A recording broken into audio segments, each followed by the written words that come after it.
প্রত্যেকটা নারীর কথা শুনি না, প্রত্যেকটা নারীর সামনে একটা বড় পাহাড় রয়েছে। সেই পাহাড়কে ভেদ করে ওপরে যেতে পারলেই সাকসেস। কারণ সবার জীবনে বড় বড় সমস্যা রয়েছে, কেউ ছোট ছোট সমস্যা নিয়ে নেই। অর্থাৎ আমি যে সমস্যায় ভুগছি তার থেকে সামনের মানুষটা আরো বেশি সমস্যা, তার থেকে আরো বেশি প্রবলেম। তো প্রবলেম নিয়ে আলোচনা নেই, সলিউশন নিয়ে আলোচনা। তো আজকে যে প্রোগ্রামটা রয়েছে সেটা হচ্ছে আমাদের নারী শক্তি ওমেন্স ডে স্পেশাল।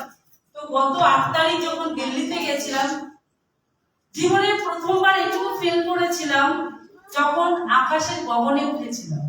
জানলা দিয়ে যখন দেখছি যে আস্তে আস্তে আমার মাটি, আমি আস্তে আস্তে ছেড়ে যখন আমি মেঘের সাথে মিশে যাচ্ছিলাম, আমার পাশে একজন খড়গপুরে একজন ভদ্রলোক বসেছিল, ওনার সাথে আমি গল্প করছিলাম। কারণ অনেক কিছু লাইফে না ভালো মানুষের সাথে পরিচয় হয়, আবার অনেক সময় খারাপ মানুষের সাথে পরিচয় হয় আমাদের ব্যক্তিত্বটাকে বোঝার জন্য। কখনো যদি এরকম হয় তাহলে ওপরওয়ালাকে থ্যাংক ইউ জানাবেন, ওই মানুষটা আপনার জীবনে এসেছিল আপনার খারাপ পরিস্থিতিটাকে চোখে আঙুল দিয়ে বুঝিয়ে দেওয়ার জন্য যে আপনি চাইলে আপনি খারাপ থেকে ভালো হতে পারেন। আর আমি ওই পাশের ভদ্রলোকের সাথে কথা বলছিলাম, মানে ওনার সাথে কথা বলে আমি যে দেখুন স্যার, মানুষের এত ইগো, এত অহংকার, যে গায়ের সাথে গায়ে ধাক্কা লেগে গেলে মারামারি লেগে যায়। আজকে এই যে আমরা আকাশের উপরে পথে রয়েছে, আজকে নাও তো ফিরতে পারি, আজকে আমাদের জীবনটা হয়তো এখানেই ভাসতে থাকলো। আমরা কিন্তু উপরে চলে এসেছি, নিজেদের বোঝাটাকে নিচে নামিয়ে রেখেছি, তবেই না আমাদেরকে উপরে নিয়ে উঠতে পেরেছে। তো আমাদের জীবনের সবচেয়ে মোটিভেশন হচ্ছে আপনার জীবনে যে প্রবলেম, যে সেই প্রবলেমগুলোকে আপনি যদি ছাড়তে পারেন, অর্থাৎ ওটাকে যদি জেদ হিসাবে নিতে পারেন, তাহলে আপনাকে যারাই যত টানবে আপনি তত উপরে উঠতে থাকবেন। আর সেই শক্তি, সেই পাওয়ার আপনার মধ্যে আছে যদি বিশ্বাস করেন। কারণ আজকে বেস্টিজ ম্যানেজমেন্ট মিস্টার বালি স্যারের জন্য একটা জোরদার আমাদেরকে বুঝিয়েছেন আপনার বাড়ি। কেননা এই বিজনেসটা একমাত্র কাপেল বিজনেস আমি দেখেছি। নেটওয়ার্ক ইন্ডাস্ট্রি এমন একটা জায়গা, যে ইন্ডাস্ট্রিতে আপনি কোন লেভেলে আছেন, আপনার গায়ের রং বোঝা হয় না, আপনি খাটো, আপনি লম্বা, আপনি বেশি এডুকেটেড, আপনি হাই কোয়ালিফিকেশন, আপনি একদম অঙ্গুটা ছাপ, কিচ্ছু দেখে না, শুধু দেখে আপনি। কারণ আমার লাইফে ওই 8ই মার্চ আমি বুঝেছি, আজ থেকে 13 বছর আগে আমার হাজবেন্ড যে যন্ত্রণায় ভুগেছিলেন, সেই যন্ত্রণা থেকে আমি শুধু মুক্তির জন্য ওনাকে বলেছিলাম তুমি আবার নেটওয়ার্কে যাও, তুমি আবার নেটওয়ার্ক করো। প্রত্যেকটা হাজবেন্ড তার চেষ্টা করে তার ফ্যামিলিকে চালানোর জন্য, চাকরি করার জন্য মানসিকতা রেডি করে। বাট আমি আমার হাজবেন্ডের মুখে হাসি ফিরিয়ে আনার জন্য আবার তাকে ধাক্কা দিয়ে যখন নেটওয়ার্কে এনেছিলাম, তখন আমাকে প্রচুর মানুষ, আমার আত্মীয় স্বজন, আমার যারা ভালো চায়, আমি তাদেরকে বলবো খারাপ না, তারা আমার ভালো চায়, যে আবার তোরা যাচ্ছিস, একবার তো শামুকে পা কেটেছিস, আবার কেন? বাট আমি তখন ফিল করেছিলাম যে না, আমার হাজবেন্ড যে যন্ত্রণায় ভোগ করছে, তাকে যদি মুক্তি দিতে হয়, তাকে যদি আমরা হাসির দিনে ফিরতে হয়, তাহলে তাকে নেটওয়ার্কের সাথে মিশে যেতে হবে। এবং সেই দিনে সেই ডিসিশন থেকে বালি স্যারের এত সুন্দর একটা সিস্টেম, এডুকেটেড করা, নিজে এডুকেটেড হওয়া সবচেয়ে বড় চ্যালেঞ্জ ছিল। আমি কিছু জানি না, আজকে স্যার আজকে এই ইন্ডাস্ট্রিতে বহু বছর কাজ করেছেন, বাট আমি একদম প্রপার হাউস ওয়াইফ ছিলাম, যে সংসারের চাপ দেওয়ার বাইরে পৃথিবীটা জানে না আর কি হতে পারে। বাট সেই দিন যখন 2015 সালে 31 ডিসেম্বরে এই অফিসের যে পুরনো অফিস ছিল সেখানে আমি যখন এসেছিলাম, প্রথম যে মানুষটাকে দেখে আমার ভেতরে আগুন জ্বলেছিল সে আর কেউ না, আমাদের অনিন্দিতা ম্যাম। আমি আগেও শেয়ার করেছি, ওই দিন উনি ট্রেনিং করেছিলেন আর একটা ওয়ার্ড বলেছিলেন যে মেয়েরা 4x4 ঘরে রান্নাঘরে দাঁড়িয়ে হাতা খুন্তি নাড়ে, বাট বেস্টিজ যদি কেউ করে তাহলে 4 বছর পরে নিজের নামে গাড়ি নিয়ে গাড়ি স্টিয়ারিংও চালাতে পারে। সেই কথাটা আমার দিমাগে লেগেছিল যে আমিও প্রতিমা রায়, আমিও আমার হাজবেন্ডকে যদি এইভাবে সাপোর্ট করি আর নিজেকে যদি একটু একটু করে তৈরি করি, তাহলে একদিন খাঁটি সোনা তৈরি হব। কারণ মানুষ আপনাকে যত আঘাত করবে তত আপনি মজবুত হবে। আর এই প্ল্যাটফর্ম আপনাকে সেই সাহস দিয়েছে, বিশ্বাস দিয়েছে। আমি মানে 8ই মার্চ আমার লাইফের, আমি প্রত্যেকটা দিন আমি আর ম্যাম ভোর 6টা না 5টা থেকে আমরা বিছানায় শুয়ে শুয়ে কত আলোচনা করলাম, আমাদের বিগত দিনের কথাগুলো আমরা যখন শেয়ার করলাম। আজকে ম্যাম বললো যে আমার এখনো বিশ্বাস হয় না প্রতিভা যে আমরা কত মানুষের ভালো করার চেষ্টা করেছি বলে আজকে ভগবান আমাদের সাথে ভালো করেছে। আপনারা করতে পারেন। আমি বলছি আজকে শিবশঙ্করের প্রতিমায় যে এতগুলো বছর নিয়েছে তার থেকে হাফের হাফ সময় নিয়ে আপনারা করতে পারবেন। করতে চান? করতে চান? তাহলে যে আত্মসম্মানে বজায় রেখে আপনারা এগিয়ে যান। কারণ আজকে আমি দোয়েলকে থ্যাংক ইউ জানাবো যে ও প্রত্যেকটা সময় আমাকে মোটিভেট করে, প্রতিবাদী দারুণ হয়েছে, তোমাকে সুন্দর লাগছে, তোমাকে না আগের থেকে অনেক চেঞ্জ লাগছে। এই যে ছোট ছোট জিনিসগুলো আপনি মানুষকে, আপনার যাকে কিনে নিয়ে আসেন তাকে যদি করতে পারেন না, আপনি দেখবেন ওই মানুষটার কাছে ধীরে ধীরে একটা ভালোবাসার জায়গা তৈরি হবে। কারণ এই রেসপেক্টটাই মানুষ চায়।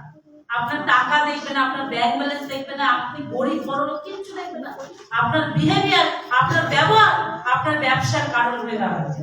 আজকে বালি স্যারকে দেখে সেটা আমি শিখলাম। একটা ছোট্ট ইনসিডেন্ট বলি, যেটা আমার জীবনে সবচেয়ে বড় ঘটনা আমি মনে করি। 8ই মার্চ স্ক্রিনে প্রতিমারায় পিকচার চলে এসে আমি দেখতে পাইনি, কারণ আমার তো কান খারাপ হয়েছে প্রতিমারায় নামটা কখন ডাকে। আমাকে দোয়ে মানে অনিন্দিতাকে ধাক্কা দিয়ে বলছে তুমি যাও স্টেজে, তোমাকে ডাকছে। আমি যে আমাকে ডাকেনি, বলছে না তোমার ছবি গেছে, তুমি আগে নিয়ে এসো, পরে তোমার সাথে কথা হবে। আমি স্টেজে উঠেছি, কিন্তু মনটা আমি লড়াই করেছি কার জন্য? প্রতিমারায়ের জন্য। তো ওই নামটা আমার শোনার জন্য ট্রফি নিয়ে এসেছি, এসে বসে রয়েছি। ম্যাম চলে এসছে আরতি ম্যাম, তো আরতি ম্যামের জন্য একটা হাততালি হোক। আমরা মহিলা ছিলাম, আমাদের ফিল হয়নি আমরা বাড়ির থেকে বাইরে রয়েছি। প্রত্যেকটা সময় খোঁজ নেওয়া, খাবার দাবার খেয়েছি কিনা, হোটেলে ঠিকঠাক পৌঁছেছি কিনা, মানে একদম কলকাতায় থাকলে যেই পরিবেশটা পাই, আমি আর ম্যাম কিন্তু দিল্লিতে কি সেই পরিবেশটা পেয়েছি। এবং তারপরে যখন নাকি সবকিছু হচ্ছে, সব আনন্দ হচ্ছে, কিন্তু আমার ওই ফিলটা আসছে না প্রাইজটা হাতে নিয়ে। আমি সরাসরি তখন ম্যাম বললো আরতি ম্যামের সাথে যাও, কথা বলো, এবং রিচা ম্যামের সাথে কথা বলো, দেখো হয়ে যাবে, ভালো কিছু হবে। দেন আমি গিয়ে সেখানে কথা বললাম। অ্যাঙ্কার নিজে অ্যাপোলজি চেয়েছে যে সরি ম্যাম, এটা আমার মিস্টেক, আমি বাই ফল্ট এটাকে মিস করে গেছি, যার জন্য আমার হয়নি। দেন এটাকে নিয়ে আমি ওখানে গিয়ে যখন বলেছি, তখনও ওরা কিন্তু অ্যানাউন্স করতে পারছে না। আমাকে ওখানে বললো এটা তো গভর্নমেন্টের প্রোগ্রাম, এটা রিপিট করা যাবে না, যেটা হয়েছে সেটা হয়ে গেছে, আপনি তো প্রাইজ পেয়ে গেছেন। আমার কাছে প্রাইজটা তখনও মূল্যবান মনে হয়নি। দেন আমি সোজা ডাইরেক্ট বালি স্যারের কাছে চলে গেছি, এবং বালি স্যারকে যখন আমি বললাম স্যার আমার প্রাইজ এসেছে, কিন্তু আমি খুশি নই, হাত থেকে বাচ্চাদের মতো যেরকম কোলে তুলে নেয় না, তুই মেরে সাথে তুই ইধারা বলে আমাকে পুরো মানে একটা বগলে বসিয়ে দিয়ে, এই অজয় উঠ, ক্যামেরা পাকার, ছবি পাকার, ওকে ভেজ দে। মানে ওইটুকু সময়ের মধ্যে উনি ভুলে গেছে, উনি বেস্টেজের এমডি, উনি তখন বুঝে গেছে যে আমার বাচ্চাটাকে সামলাতে হবে।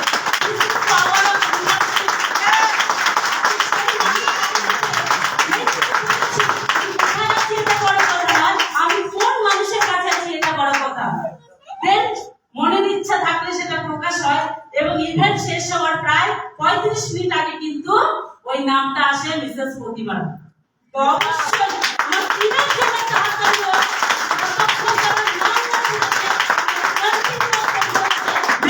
আপনার নাম লাগবে।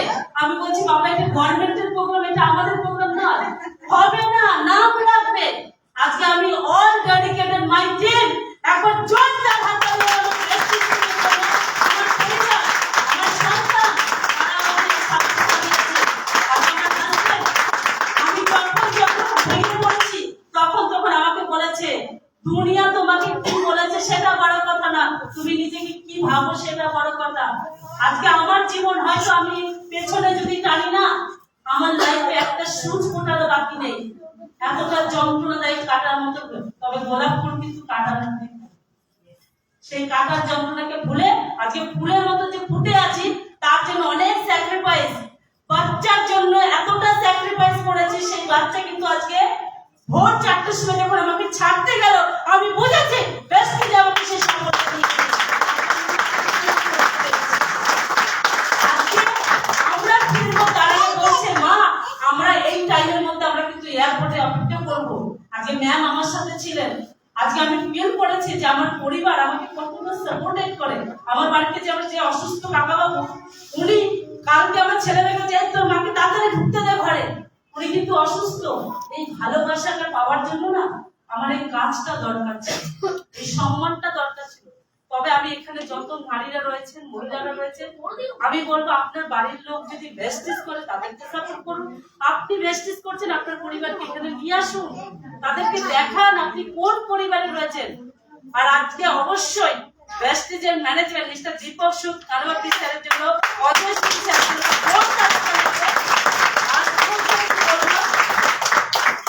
কারা কারা চান ভেস্টিজকে নিজের চোখে দেখতে? Thank you so much. তাহলে আমি একবার বলবো, আমি ছবি তুলে রাখবো প্রমাণ করে। একদম কারা কারা চান ভেস্টিজকে নিজের চোখে দেখতে? Thank you so much. কেন বললাম কথাটা? ও অবশ্যই চন্দ্রানী দিকে একটা হাততালি জোরে জোরে জোরে হাততালি হচ্ছে। আমরা গেলাম শুনলাম কিছু বলে না, তিন বাঙালি এক জায়গায় হলে সবকিছু ভুলে যায়। তো আমরা সবাই মিলে যখন খাওয়া দাওয়া করছি, ম্যাম কিন্তু পুরো বাচ্চাদের মতন হয়ে গেছে। এই প্রতিমা একটু ছবি তোলো, দাও। আমি কিন্তু ম্যামকে এতদিন আমাদের সাথে এরকম পাইনি। থ্যাংক ইউ ম্যাম, এই ভালোবাসাটা। কারণ আমরা জানি আমরা ওয়েস্ট বেঙ্গল থেকে এসেছি। আরেকটা ছোট ঘটনা বলি, যখন সবকিছু হিন্দিতে হচ্ছে, প্রথম যখন বললো আজকের প্রোগ্রামকে রিপ্রেজেন্ট করবো ওয়েস্ট বেঙ্গল, তখন প্রথম গানটা ছিল ঢাকের তালে।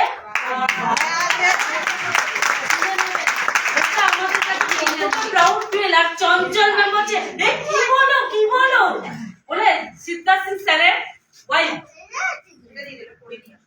যারা নাকি বলছিল যে কি বলো, ম্যাম কিন্তু আমাদের সাথে পুরো কোঅপারেট করলেন, ডান্স প্লাস আনন্দ। আর যেটা বলছিলাম, যারা নিজেকে ভাবছেন যে ভেস্টিজকে চোখে দেখবেন, আমি বলবো কষ্ট করে টিমকে বড় করুন, ইনকামকে বড় করুন, দিল্লি অফিস থেকে উঠে আসুন। কারণ অনিন্দিতা ম্যাম এমনি 3 বার গেছেন, আমি প্রথমবার গেছি, আমি কি কোনো কথা বলতে পারি, ভাষা হারিয়ে ফেলেছি। যে একটা একদম গ্রাউন্ড ফ্লোর থেকে টপ ফ্লোর পর্যন্ত একটা ইন্ডাস্ট্রিয়ালকে দাঁড় করিয়ে রেখেছে, সেটা হচ্ছে ভেস্টিজ ম্যানেজমেন্টের।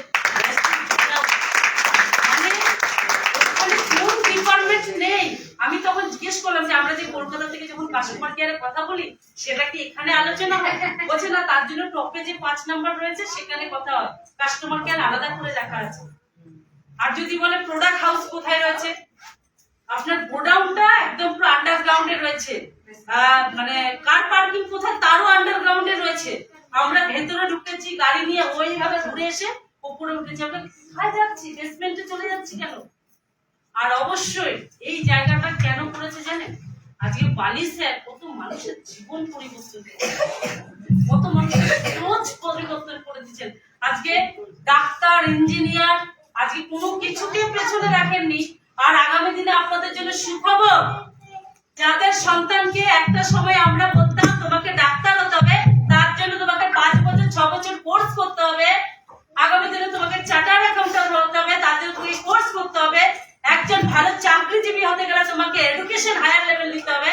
আজকে ভেস্টিজ আগামী দিনে কিন্তু আপনাকেও পাঠ্য পুস্তকে পড়াশোনা করে ডাইরেক্ট সেলিং সম্বন্ধে জেনেই কিন্তু ইন্ডাস্ট্রিতে আসতে হবে, সেই ব্যবস্থা গভর্নমেন্ট করছে। আর আপনাদের জন্য আরেকটা খবর দিই, সেটা হচ্ছে আগামী 2030 সালের মধ্যে 7 লক্ষ মহিলা 1 লাখ প্লাস ইনকাম করবে ঘরে বসে। তার স্ট্র্যাটেজি ডাইরেক্ট সেলিং ইন্ডাস্ট্রি করছে। আর এবার আপনি ভাবুন, আপনি এই যে 2000-2500 টাকা সেল করে পাচ্ছেন, সেটাকে যদি আপনি কাস্টমার ধরে যদি মানুষকে যদি ভেস্টিজের সাথে প্লাগ করে দেন, তাদেরকে যদি সিস্টেম্যাটিক ভাবে রেডি করতে পারেন, তাহলে আগামী দিনে আপনিও ওই লাখপতি দিদির মধ্যে একজন থাকতে পারবেন। তাহলে তার জন্য আপনাকে এডুকেশনটাকে ডবল থেকে ডবল বাড়ি দিতে হবে। আজকে ম্যাডাম বললেন না যে আমি যদি মিটিং 2:30টায় রাখি, আপনারা 4টায় আসছেন। সরি, মানে বলে না মা বাবা যেমন তার সন্তান তেমন। আজকে আপনি লেট করছেন, আপনি যাদেরকে আগামী দিনে এই অফিসে আনবেন তারাও লেট করবে। একদিন দেখবেন এই প্রোগ্রামটা আপনি করতেই পারলেন না। তাহলে আপনাকে প্রথম সিস্টেমকে ফলো করতে হবে, দেন আপনি টিমকে সিস্টেম ফলো করাবেন। আর এটা যদি করতে পারেন, তাহলে আগামী দিনে যদি আপনার এরকম বড় বড় টিম হয়, আর আপনি যদি এগুলোকে যদি এগিয়ে নিয়ে যেতে পারেন তাহলে আপনার ভাউচার অটোমেটিক বাড়বে। ইয়েস আর নো? ইয়েস আর নো? করতে চান? তো আমি একবার চাইবো আমার গ্রেট আপলাইন মিস্টার মানস ভট্টাচার্য স্যারের জন্য একটা জোরদার একটা শান্তিময় ব্যক্তি